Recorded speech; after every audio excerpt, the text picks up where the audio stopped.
C'est toujours un plaisir de vous retrouver, chers téléspectateurs de la télé du 21e siècle. Bonsoir et bienvenue dans ce journal. Mais tout d'abord, les titres. Le procès des 3 journalistes s'est tenu ce mercredi au tribunal de première instance de Kaloum.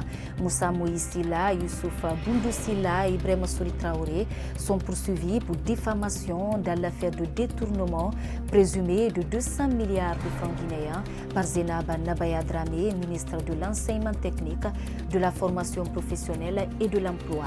La réaction des avocats de la défense, c'est dans ce journal. Absent à l'investiture du président Alpha Condé, Baouri était bien invité à la cérémonie.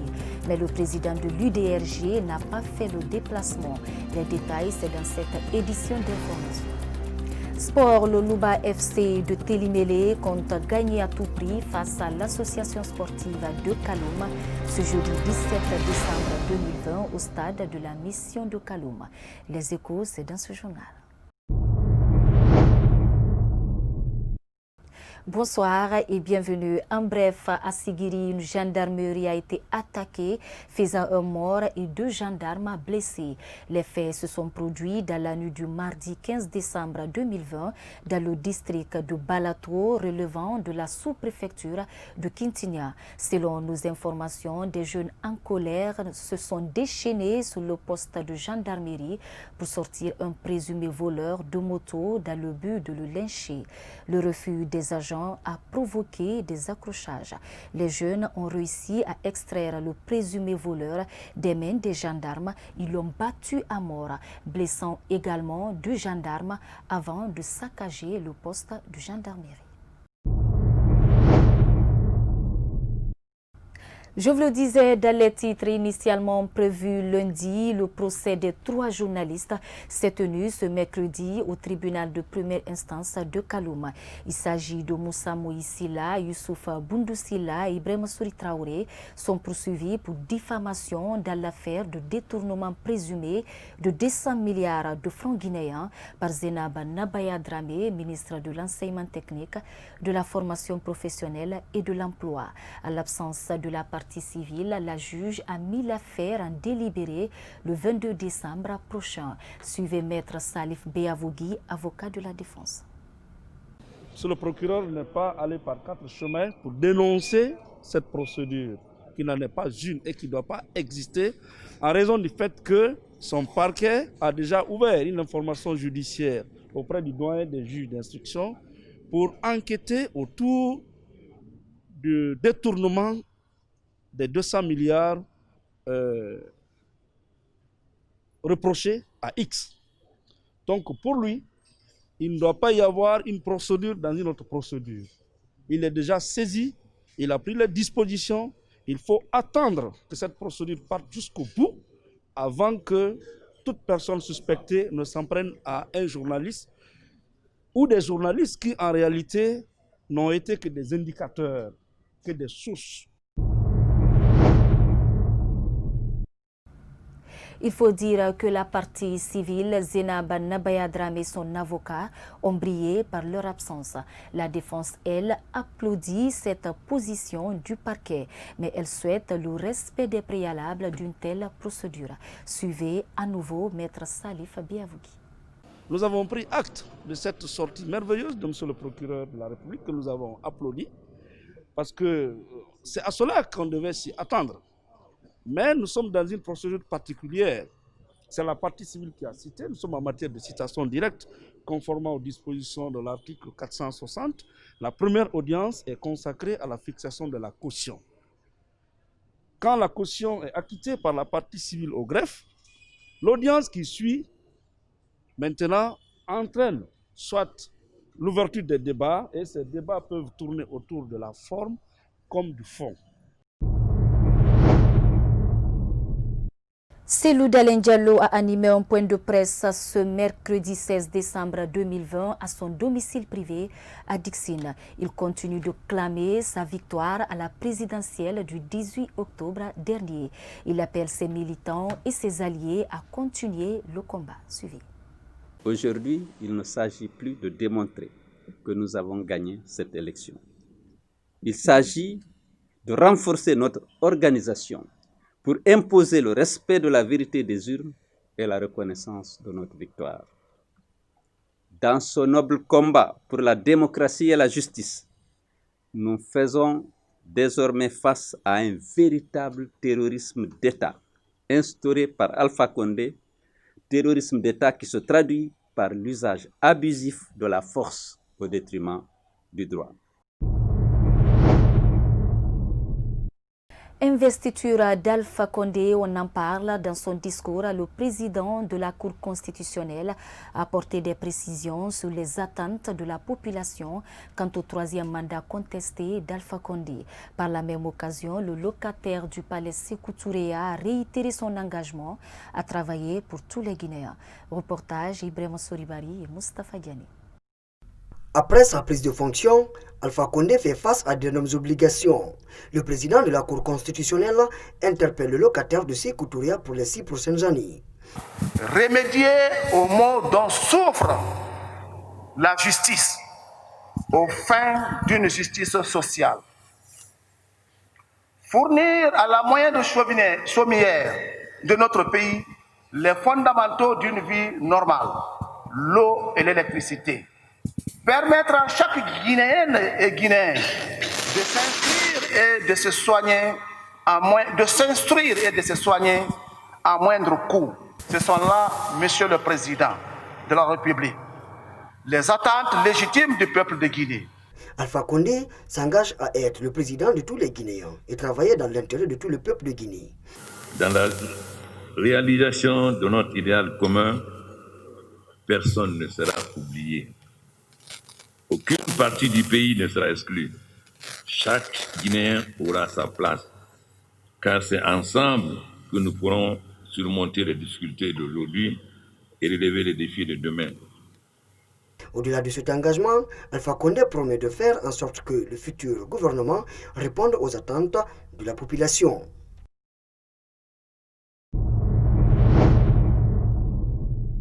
Des citoyens ont dit leurs attentes pour les 6 prochaines années. Ils sont au micro d'Ibrahima Soribari.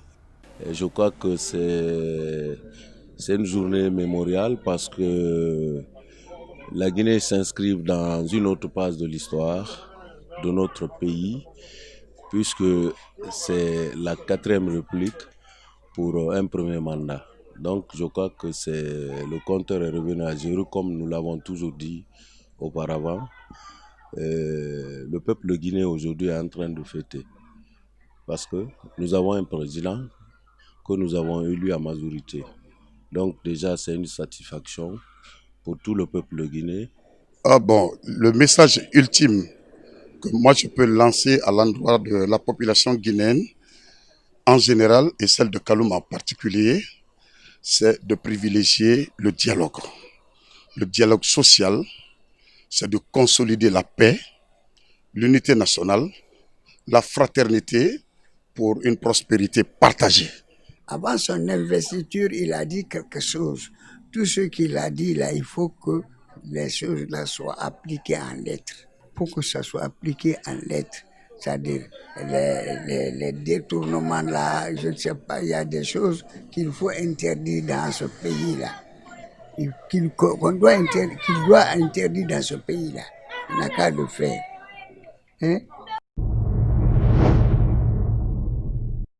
Les hommes politiques ne restent pas indifférents face à l'actualité liée au 3e mandat d'Alpha Condé. Ce mercredi, une de nos équipes est allée à leur rencontre. C'est un reportage de Yayo Moubari et Ibrahima Khalil Silla. 24 heures après la prestation de serment du président Alpha Condé pour un 3e mandat, c'est la satisfaction au sein du RPG Arc-en-Ciel, comme le témoigne ce membre de cette formation. Ça me donne une joie totale, et d'autant plus que c'est l'expression d'un peuple qui s'est solidifié aujourd'hui et qui a donné comme résultat la victoire du professeur Alpha Condé à tête du pays. C'est un long processus qui a été entamé et aujourd'hui, le peuple a montré à la face du monde qu'il a choisi Alpha Condé comme président de la République. Cependant, pour le président du parti Génération Citoyenne GCI, la journée du 15 décembre est un non-événement. En tant que politique, je le regrette de cette façon. j'estime que le président Alpha Condé qui s'est succédé à lui-même et qui prêtait serment la 3e fois, n'avait pas besoin d'autant d'apparat, d'autant de dépenses, d'autant vraiment de cérémonial. Moi, je pense qu'au jour d'aujourd'hui, à sa place, j'aurais déjà constitué mon gouvernement et j'aurais fait une prestation à minima, c'est-à-dire qui ne coûte rien à l'État. Ce député à l'Assemblée nationale exhorte le pouvoir à privilégier le dialogue. On aille vers l'apaisement, l'accalmie, qu'on libère toutes les personnes arrêtées, que ce soit les opposants, les activistes de la société civile, les gens du FNDC. C'est-à-dire qu'on aille vers cette accalmie. À partir de là, on s'assoit entre personnes responsables pour évaluer la situation. Le président Alpha Condé sera installé dans ses fonctions de premier président de la 4e République le 21 décembre. Mamadou Sylla, président de l'UDG et chef de file de l'opposition parlementaire, n'a pas reçu de carte d'invitation pour l'investiture d'Alpha Condé. Il n'était donc pas à la cérémonie d'investiture. Alpha Oumar Diallo et Alassane Souma sont allés à sa rencontre. Reportage. C'est un chef de file de l'opposition qui s'est dit déçu que nous avons rencontré ce mercredi à son bureau situé dans la commune de Dixine. Pour le président de l'Union démocratique de Guinée, il n'est pas question d'assister à un événement auquel il n'est pas invité de façon officielle. On invite tout le monde. Moi, on m'a omis. Voilà, on dit que, bon, alors qui doit m'inviter? Voilà, l'Assemblée sort son truc, on a communiqué qui et qui doit aller. Ils ont invité même mes vice-présidents. Moi, on ne m'invite pas. Et bon, finalement, mes gens qui ont dit, bon, voilà, on va faire, j'ai dit, non, attendez. On attend jusqu'à le journal fini, le grand journal RTG. S'il n'y a pas mon nom, il n'y a pas communiqué pour dès que je suis invité. Donc à ce moment, on va déclencher ce qu'on veut. Il dit ne pas être contre l'investiture d'Alpha Condé, mais il appelle le président à respecter et à faire respecter la loi. J'ai dit, on le demande de respecter la loi lui-même d'abord. Si lui-même ne fait pas violence sur lui pour respecter les lois guinéennes, il ne peut pas faire respecter d'autres. Donc, pour respecter la loi, faire respecter aussi les autres qui ne veulent pas respecter. Mais quand il y a beaucoup de frustration aujourd'hui en Guinée, parce que les lois ne sont pas respectées. Mamadou Sylla nous apprend qu'il a reçu un appel d'Alpha Condé lui demandant de se rendre à la cérémonie. Le président de l'UDG aurait répondu que son invitation doit se faire de façon officielle, conformément à son rang. Restons dans le même siège pour dire que Baouri était invité à la cérémonie d'investiture d'Alpha Condé. Mais le président de l'UDRG n'a pas fait le déplacement. Les explications avec Mohamed Traoré et Ibrahima Païkama. Baouri a suivi la cérémonie d'investiture d'Alpha Condé à la télé. Le président de l'UDRG donne ses impressions. C'est une faillite collective pour la nation guinéenne, puisque depuis l'indépendance, nous sommes à la recherche de l'alternance démocratique de manière apaisée et nous sommes à la recherche aussi du respect scrupuleux des fondamentaux de l'état de droit et des droits de l'homme, ce qui n'est pas encore le cas. Bien qu'étant invité, Baouri a tout simplement ignoré la cérémonie. Sa présence aurait été conditionnée à un certain nombre de préalables. Vous savez, ce n'est pas seulement ceux qui ont assisté hier à cette investiture qu'il faut incriminer. Il faut également incriminer ceux qui étaient membres du FNDC et qui ont boycotté les élections législatives, qui avaient dit jamais la nouvelle constitution et qui, malgré tout, se sont présentés comme candidats à l'élection présidentielle du 18 octobre. Baouri a son mot à dire en ce qui concerne la présence d'opposants qui se disent contre un troisième mandat. J'ai été très clair lorsque j'ai dit si je suis invité, si j'estime de par le fait qu'il y a une volonté concrète de décrisper la situation politique de la Guinée en libérant au préalable les prisonniers et les détenus qui sont plusieurs centaines de personnes. Baouri pourrait-il collaborer avec le régime Condé? Le président de l'UDRG n'exclut pas cette possibilité, tout en martelant que cela doit se baser sur un nouveau schéma de travail incluant le rassemblement du peuple. Sur le continent, le Nigeria plonge encore dans l'effroi 6 ans après le rapt des lycéennes de Chibok. Des centaines de lycéens ont été enlevés dans leur établissement. L'acte est revendiqué par Boko Haram. C'est un commentaire de Angeline Guilavogui. Au moins 333 adolescents sont toujours portés disparus depuis l'attaque de leur lycée dans l'état de Katsina dans le nord-ouest du Nigeria. Ce kidnapping avait été initialement attribué à des groupes armés appelés bandits qui terrorisent les populations dans cette région instable où les enlèvements contre les rançons sont devenus monnaie courante. Abouaka Sheko, chef du groupe Boko Haram, revendique l'enlèvement mais ne parle pas du mode opératoire et ne dit pas combien de jeunes ont été enlevés. Il se contente de dire qu'il aurait mené cette opération car l'éducation à l'occidental est interdite par l'islam selon lui. Le président Muhammadu Buhari a condamné l'attaque et ordonné le renforcement de la sécurité dans toutes les écoles. Dans l'état de Katsina, les établissements scolaires ont fermé. L'armée a affirmé lundi avoir localisé le repère des bandits. Ils ajoutent qu'une opération militaire était en cours.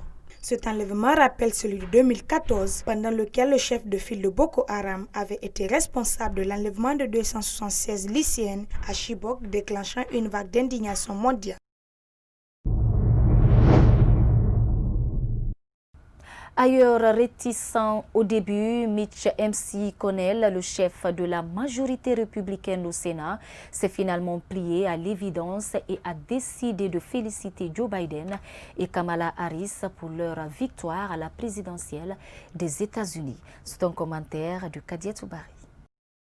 Mitch McConnell reconnaît finalement la victoire de Joe Biden à la présidence des États-Unis. Le chef de la majorité républicaine au Sénat a adressé ses félicitations à Joe Biden au lendemain de la confirmation des résultats par le collège électoral. Le gouvernement a des procédures pour déterminer qui sera investi le 20 janvier, a déclaré Mitch McConnell. Le collège électoral a parlé et il félicite donc Joe Biden, le président élu. Le chef de la majorité républicaine au Sénat s'est finalement plié à l'évidence. Il a même échangé par téléphone avec Joe Biden. Mitch McConnell a ainsi signalé la fin de la rébellion de son parti contre le verdict des urnes. Le républicain a aussi félicité Kamala Harris et a souligné que tous les Américains, malgré leurs différences, devaient être fiers d'avoir une femme vice-présidente élue pour la première fois de l'histoire du pays. Mitch McConnell avait estimé que les procédures judiciaires lancées par le locataire de la Maison-Blanche pour tenter de renverser les urnes étaient légales, mais s'était gardé d'accréditer l'idée de fraude massive lors du scrutin. Il s'était donc jusqu'à présent cantonné dans un silence prudent. Cependant, de nombreux élus républicains hésitent encore à contrarier le locataire de la Maison-Blanche. Sur Twitter, Donald Trump continue d'évoquer des fraudes. Il semble de loin vouloir reconnaître la victoire de son adversaire.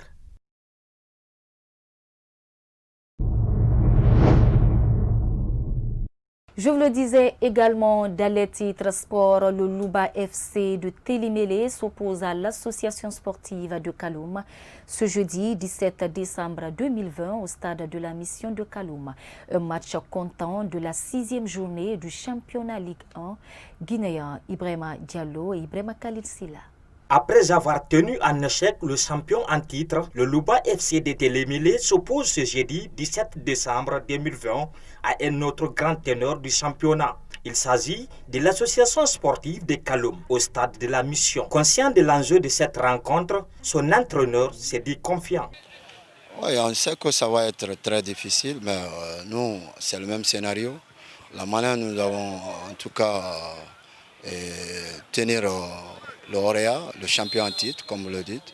Et l'AS Kaloum aussi, on sait que ça va être un grand match. Et Inch'Allah, nous, on viendra très motivés et très engagés à avoir les 3 points. Obtenir les 3 points de ce match est l'objectif fixé par les poulains de Kaman Kamara. L'enjeu de cette rencontre, nous, d'abord, on a préparé le match comme il faut. On s'est bien préparé, on s'est bien entraîné. On a mis des tactiques en place pour les contrer. Avant tout, on part pour gagner le match. Terminer dans les 4 tops du championnat pour cette saison sportive est l'objectif visé par ce club. 7e au classement avec 7 points, 2 victoires, 2 défaites et un match nul.